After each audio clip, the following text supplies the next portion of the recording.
environmental sanitation. Okay, so at the end of the lesson, learners are expected to, number 1, control or manage noise pollution. Number 2, practice ways to control, manage noise pollution. So we are now in noise pollution. Okay.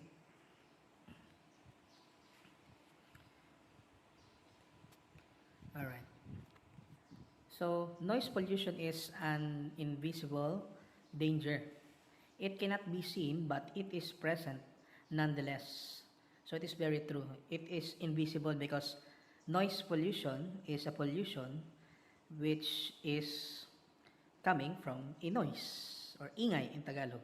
It is also considered pollution because it irritates our ears. That's why. Unlike other like the air pollution, it contaminates the air that we are breathing in. So here, the affected part of our body is the ears or our ears. Okay. So noise pollution is any unwanted or disturbing sound that affect the health and well-being of humans and other organisms. So most of us know that this pollution or the noise pollution is already there. We can experience it, but the sad thing about it is we cannot do such things to create or to make it right. Okay? And earlier or later on our discussion, we will discuss all of it. So let's continue. So noise, okay? Ayan. So sound is measured in decibel. So in liquid, we are using liter to measure liquid. In weight, we are using kilogram. In sound, to measure sound, we are using decibels. Okay? So there are many sound in the environment. From rustling of leaves, so we can categorize it from 20 to 30 decibels, to a thunderclap or kulog or kidlat with 120 decibels, to the wail of a siren o sirena ng mga bombero with 120 to 140 decibels. So sounds that reach 85 decibel or higher can harm a person's ear. So when the sound reaches above 85 or when the sound reaches 86, it can damage our ears. Alright? So, yon. Sound resources that exceed this threshold include familiar things such as power lawn mowers. So, the lawn mowers are used to cut grasses. We hear that. So, this in our area because this is an agricultural area. So, it is having 90 decibel. Subway trains or the trains under the ground, 90 to 115 decibels. And loud rock concerts. So, have you ever attended concert before? Na rock. So, meron siyang 110 to 120 decibels. So, it can damage our ear na.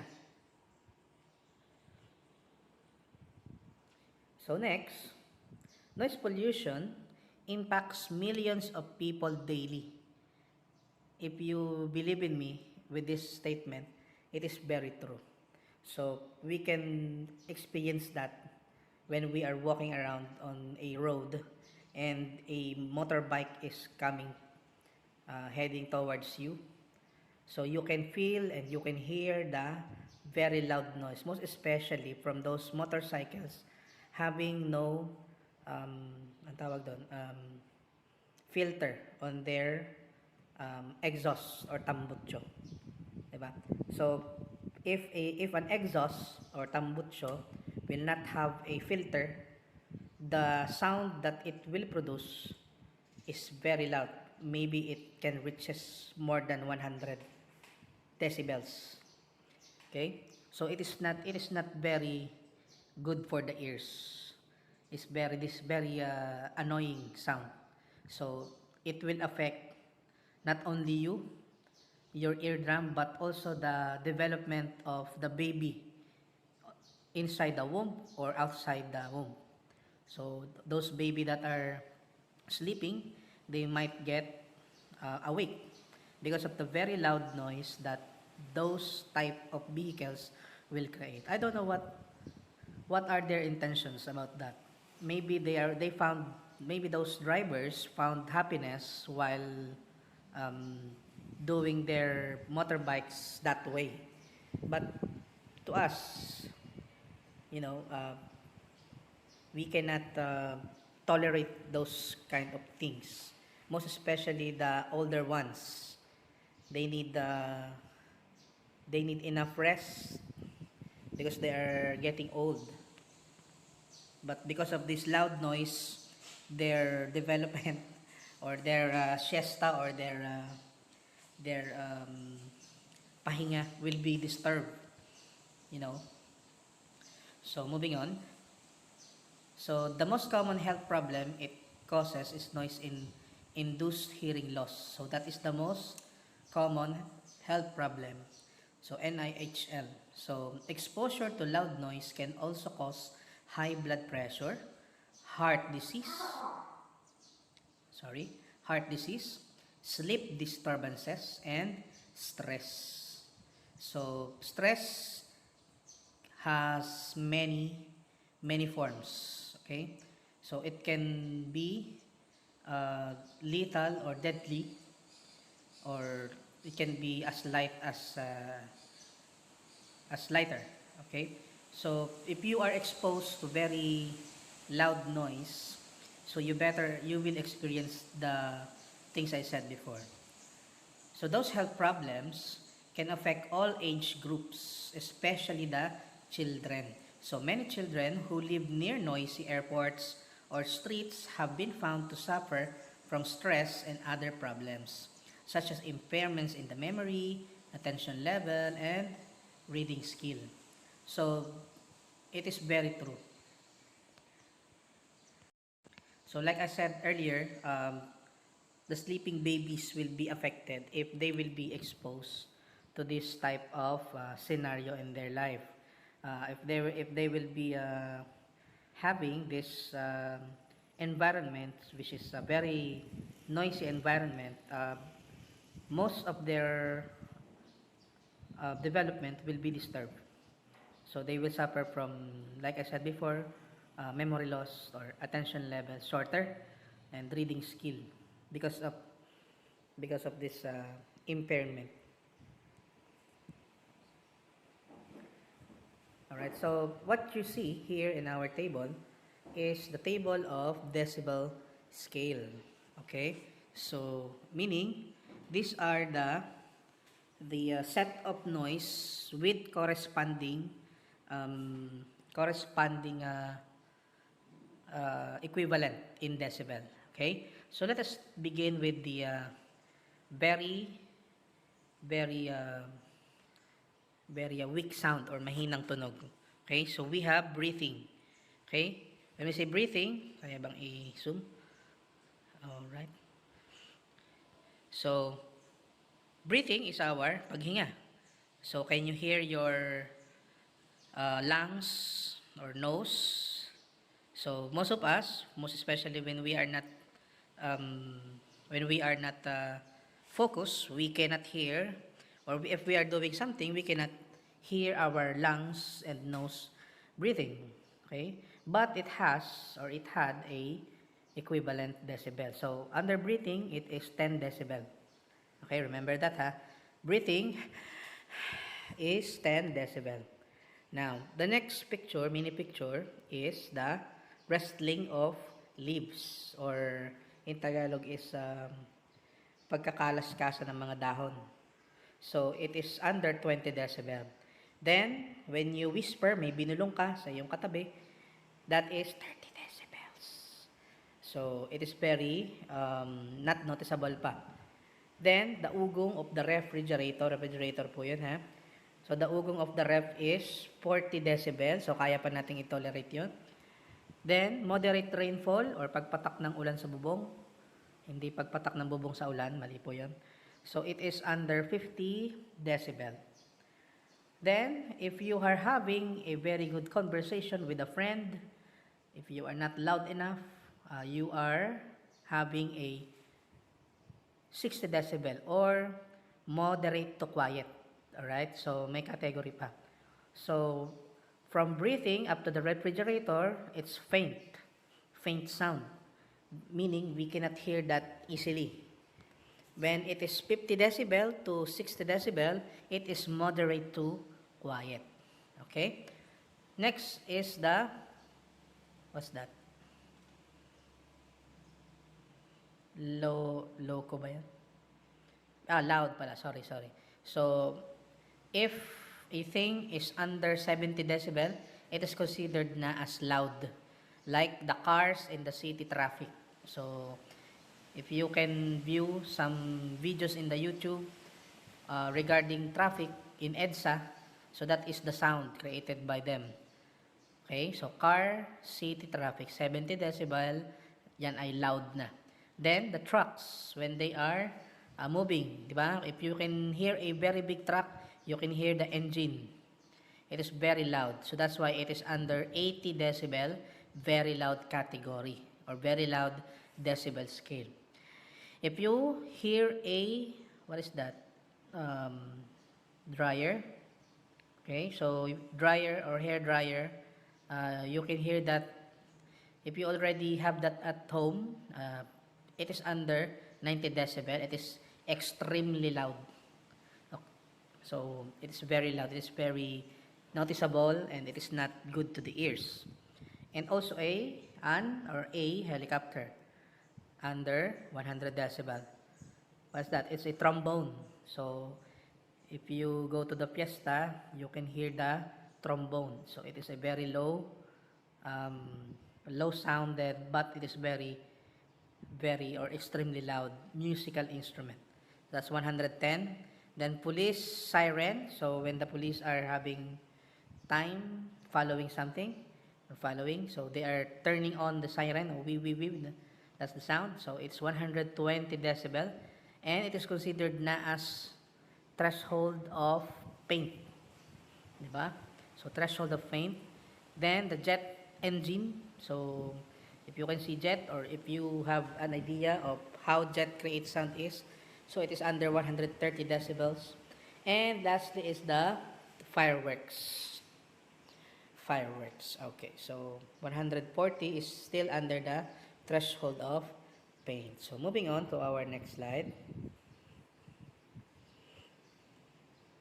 Ayan. So, we are now in our activity. Okay? So, I will remove my face because it blocks the activity. Alright? Okay.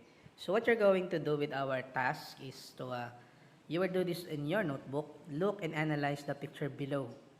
Okay? So, what do you think the picture tried to imply? Write at least 5 sentences of your explanation. And you will do this on your notebook. So, 5 sentences of explanation of what is happening in this picture. So, as you can see, most of the objects are having lines, meaning they are exerting sound. And look at the image in the middle. It is the globe with face and hands and feet. So, it is showing not that the globe is, or the earth is uncomfortable with is happening around him. So you are creating 5 sentences as an explanation to the picture below. Then you can pause and play the video so that you can create or do this without having a hard time going back to the slide. So we have learning task number 2. Complete the graphic organizer below by arranging the words based on its decibel scale. Write the softest sound in the lowest part and the loudest sound to be written in the highest part. So choose your answer inside the box below. So here it is. So this is just a direction. All right. Okay. So there is a big typographical error here. So this box in the middle is it should be placed below the picture. So I want you to draw this picture in your notebook.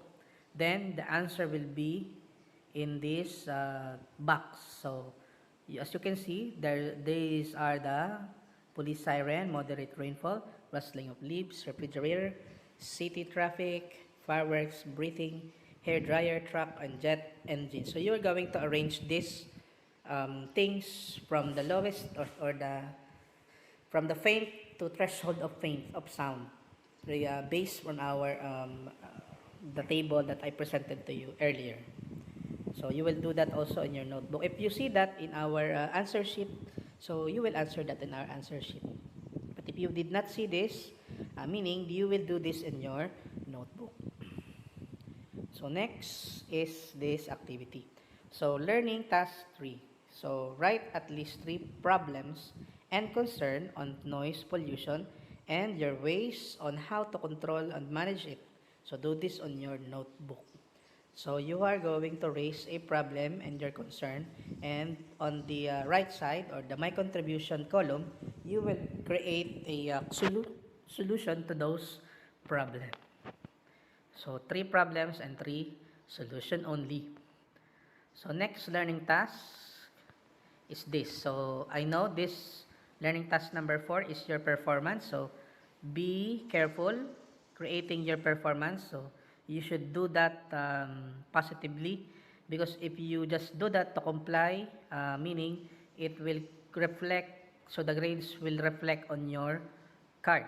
That's why you, in every activity or project that you will do your best and create it, do it creatively. Okay, so as we continue, so draw the shape of the shield below. So this is a shield.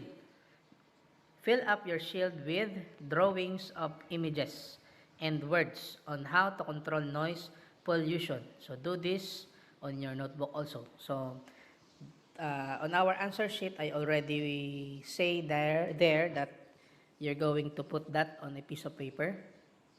Make sure that your work is so you will be guided by the rubrics that I put there under the activity. Ayun. So do it creatively. Then, do we still have yan? So we have learning task 5. So list down related practices on controlling or managing noise pollution for the following situations. Do this on your notebook. So the yellow or the highlighted set of words here is the example. So for example, so we have family quarrel of your neighbor. So family saying something about your neighbor. So the the way that he write, or the way to manage the noise pollution is, we'll close our doors and windows. So it's simple as that. So if you hear family quarreling or having a very bad quarrel in your neighborhood, so just close your doors and windows. Okay? So simple problem and simple answer lang naman po ang ating hinahanap. So, okay, so do this on your notebook also. I think this is not included in your answer sheet, but you will do this on your notebook. So now, I think this is the last part. Alright. So you have to do this on your notebook na. Kumbaga, this will be your this will be your diary. So, a guided diary of insights, personal insight, or ano yung take home mo, or what have you learned from Sir Aljon's lessons today. All right? So, to answer that, you have to answer the set of questions below. I understand that blank. I realize that blank. I need to learn more about blank. So, that is how you answer your personal insight notebook. Okay? So, that's it. Thank you very much for listening. And I hope you